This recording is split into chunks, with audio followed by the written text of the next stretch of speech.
ഇന്ന് ലോകം മുഴുവൻ പണത്തിനും പ്രശസ്തിക്കും പിന്നാലെ ഓടുകയാണ്. എന്നാൽ ഇത്രയേറെ ആഡംബരങ്ങൾക്കിടയിലും നമ്മിൽ പലർക്കും നഷ്ടപ്പെടുന്നത് ഒന്നാണ് മനസ്സമാധാനം.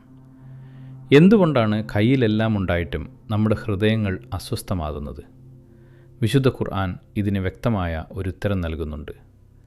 അറിയുക, അല്ലാഹുവെ സ്മരിക്കുക എന്നതിലൂടെ മാത്രമാണ് ഹൃദയങ്ങൾ ശാന്തമാകുന്നത്. ഇത് വെറുമൊരു വാക്കല്ല, മറിച്ച് നമ്മുടെ ആത്മാവിനുള്ള മരുന്നാണ്. നമ്മുടെ സമാധാനം കെടുത്തുന്ന മറ്റൊരു വില്ലൻ നാളെയെക്കുറിച്ചുള്ള ആകുലതകളാണ്.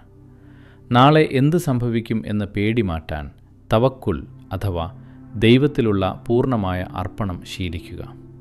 ഓർക്കുക, ആകാശത്തിലെ പക്ഷിക്ക് ആഹാരം നൽകുന്ന പടച്ചവൻ നിങ്ങളെയും വഴി നടത്തും. സങ്കടങ്ങൾ വരുമ്പോൾ അത് മനുഷ്യരോടല്ല, സുജൂദിൽ വീണ് അല്ലാഹുവോട് പറയുക. രാത്രിയുടെ അവസാന യാമങ്ങളിൽ അവനോട് തേങ്ങുക. ആ കണ്ണുനീർ തുള്ളികൾക്ക് നിങ്ങളുടെ ഹൃദയത്തിലെ വലിയ മുറിവുകൾ പോലും ഉണക്കാൻ കഴിയും.